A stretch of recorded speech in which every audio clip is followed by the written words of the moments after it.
Ammunition bunkers and barracks lay abandoned, empty, and overrun by weeds, vestiges of American firepower, in what used to be the United States' largest overseas naval base at Subic Bay in the northern Philippines. But that may change in the near future. The U.S. has been taking steps to rebuild its military might in the Philippines, more than 30 years after the closure of its large bases in the country, and reinforcing an arc of military alliances in Asia, in a starkly different post-Cold War era, when the perceived new regional threat is an increasingly belligerent China. On February 2nd, the longtime allies announced that rotating batches of American forces would be granted access to 4 more Philippine military camps, aside from 5 other local bases, where U.S.-funded constructions have picked up pace to build barracks, warehouses, and other buildings to accommodate a yet unspecified but expectedly considerable number of visiting troops under a 2014 defense pact.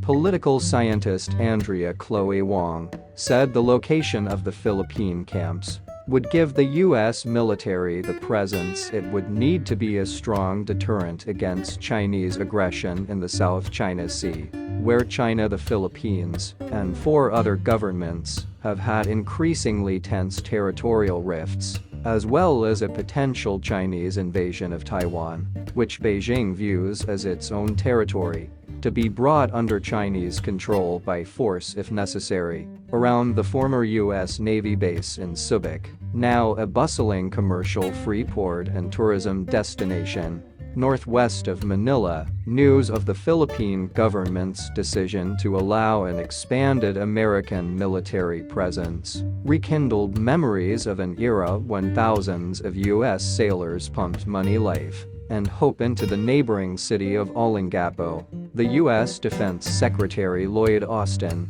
said during his visit in Manila last week that Washington was not trying to re-establish permanent bases, but that the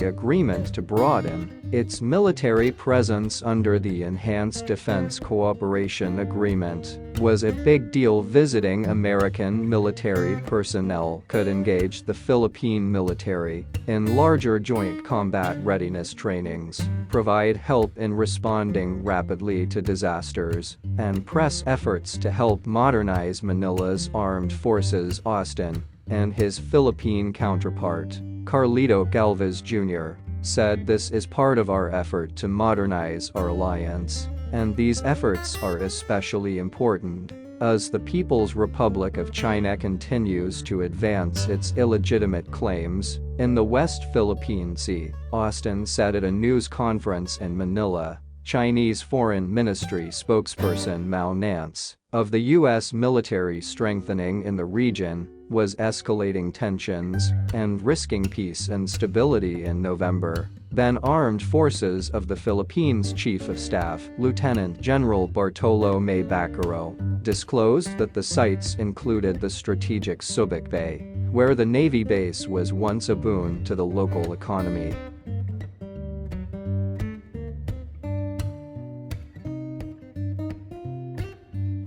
But 2 senior Philippine officials told the AP that Subic, where a Philippine Navy camp is located, was not among the current list of sites where Washington has sought access for its forces, although they suggested that could change as talks were continuing. The 2 officials spoke on condition of anonymity because they were not authorized to discuss the issue publicly.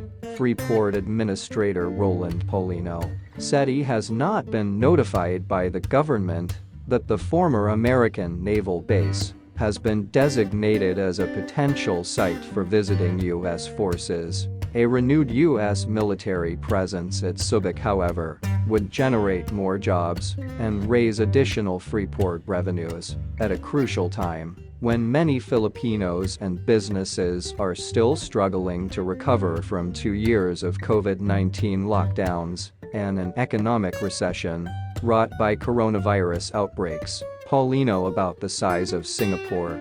The former American Navy base at Subic, with its deep harbors, a ship repair yard, and huge warehouses have been used to support the U.S. war effort in Vietnam in the 1960s and 70s. It was shut down and transformed into a commercial freeport and recreational complex in 1992, after the Philippine Senate rejected an extension lease of U.S. a year earlier. The U.S. Air Force withdrew from